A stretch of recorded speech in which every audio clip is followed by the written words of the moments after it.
잘 주무셨습니까? 오늘도 우리에게 주신 이 귀한 생명과 또 이 시간을 통하여 하나님께서 당신의 선하신 뜻을 이루시고 또 우리 각 사람에게 하나님 예비하신 귀한 은혜로 채우시는 하나님 그런 복 주실 줄 믿습니다. 어제 함께 묵상했던 말씀에서 하나님께서는 고니야 곧 여호야긴 왕에 대한 예언의 말씀을 주셨었습니다. 여호야긴 왕은 18살에 왕위에 즉위해서 고작 3개월 기간 동안 왕으로 있었습니다. 그는 바벨론이 쳐들어왔을 때에 바벨론의 포로로 끌려가서 그 바벨론 땅에서 포로로 긴 세월을 살았습니다. 그가 바벨론의 포로로 끌려갈 당시 이 유다 땅에는 대신 그의 숙부인 마따니아, 나중에 시드기야라고 그 이름을 고쳐 부르게 되는데, 바로 이 시드기야를 왕으로 삼아 그 유다의 마지막 왕으로 두게 됩니다. 이 시드기야가 바로 그 멸망하는 유다 왕국의 마지막 왕이 되는 비참한 결과를 보게 되죠. 그러니까 고니야 곧 여호야긴 왕이 그 왕에게 실제로는 아들이 있었지만 그 아들이 왕을 이어가지 못하고 그의 숙부 시드기야가 왕이 됐고, 그 시드기야도 그렇게 끝나고 나니 더 이상 유다 왕국의 다윗 왕조가 그 왕위를 이어가지 못하게 되었습니다. 하나님께서 예언하신 그 말씀이 역사 가운데 실제로 이루어진 것이지요. 이제 더 이상 유다 백성들에게는 그들의 그 다윗 왕조도 끝난 것처럼 보이고 더 이상 어떤 희망도 보이지 않는, 모든 것이 다 이것으로 끝나게 되는 것 같은 아픔을 겪게 됩니다. 그렇다면 이 유다 백성들은 정말 이것으로 모든 소망이 다 사라지고 끝나게 된 것일까? 그렇지 않습니다. 오늘 본문 말씀에 하나님께서 그분의 약속하신 바에 대하여 하나님이 얼마나 신실하신 분이신지를 드러내 보여주십니다. 오늘 함께 읽은 본문 말씀에 하나님의 말씀이 다시 임하게 되는데요, 1절 말씀이 이렇습니다. 여호와의 말씀이니라. 내 목장의 양떼를 멸하며 흩어지게 하는 목자에게 화 있으리라. 여기서 목자라고 단수로 되어 있지만 본래 목자들에게 화 있으리라 하신 말씀입니다. 목자들이 화를 얻게 된다. 왜 이런 저주를 얻게 되었을까요? 이유가 뭔가? 방금 읽었던 1절 말씀에 보니까 양떼를 멸한 것, 즉 양떼가 죽게 한 것, 그리고 그 양떼가 흩어지게 된 것, 이것이 목자들이 이렇게 화를 입을 이유라고 말씀하십니다. 뭘 말하는가? 바로 유다 왕국의 역대의 왕들이 전쟁에 패함으로 백성들이 죽게 되고 영적으로 타락하게 되고, 더 나아가 이젠 결국 백성들이 이방 땅에게 포로로 끌려가게 되어 다 흩어지게 된 것을 두고 하신 말씀입니다. 하나님께서 하나님의 소유된 하나님의 양무리를 잘 돌보라고, 영적으로도 하나님 경외하고 육적으로도 그들이 안전한 보호를 받을 수 있도록 하나님께서 그 하나님의 소유된 양무리를 이 목자들, 바로 왕들에게 맡기셨는데, 이 왕들이 그 사명을 옳게 수행하지 못한 것입니다.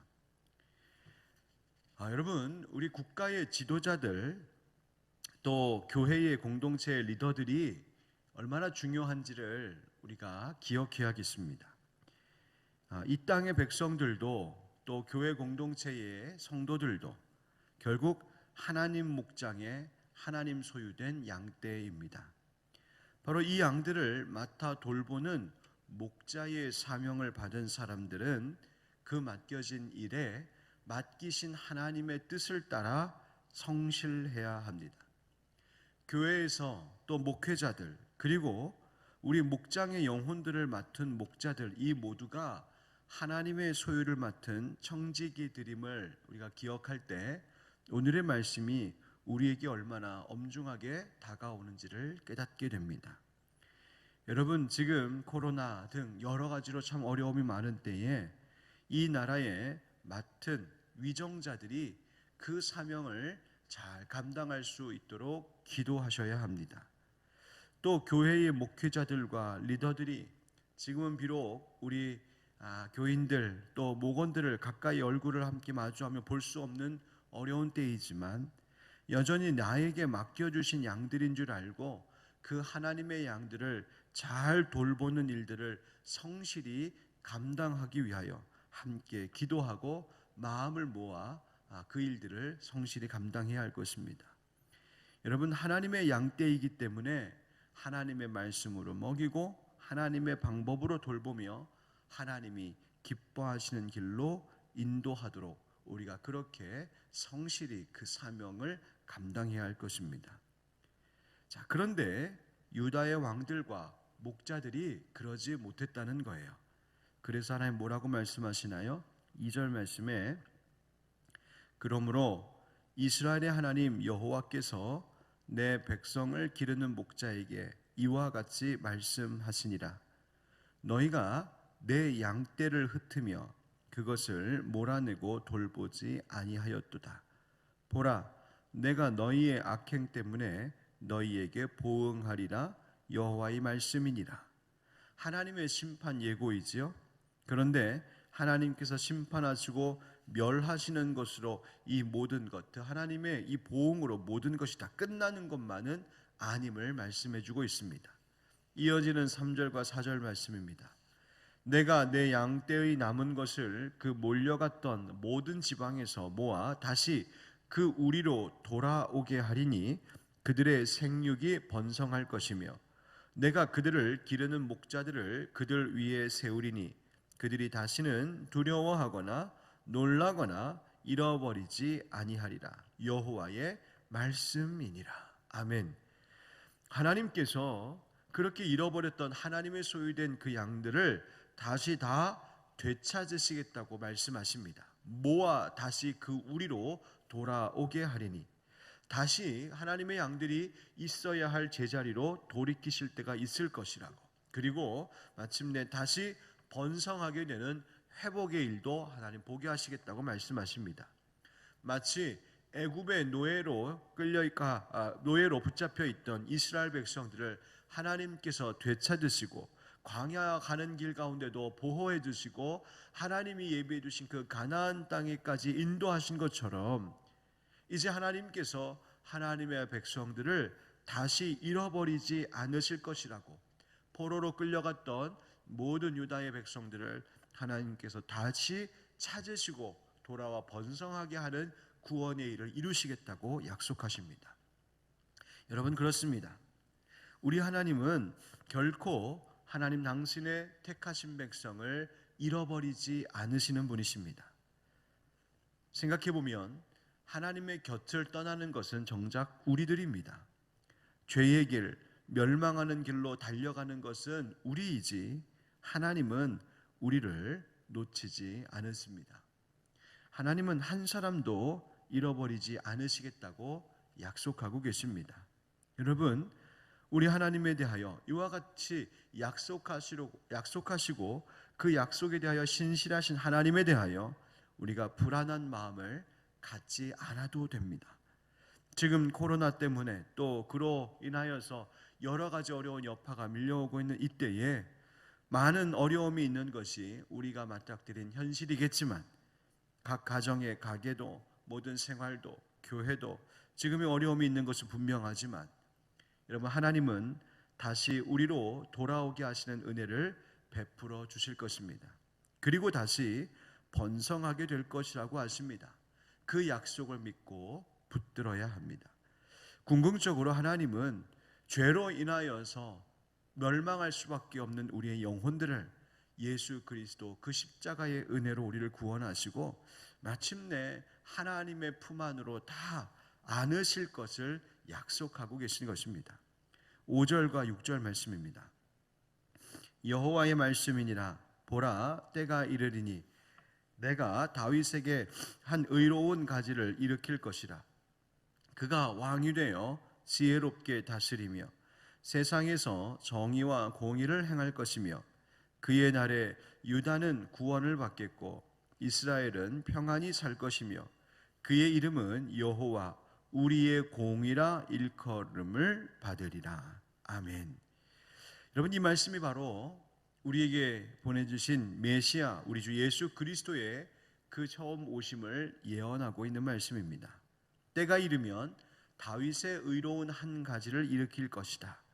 다윗의 자손 가운데 의로운 한 가지, 즉 예수 그리스도를 예언하고 계신 말씀이죠.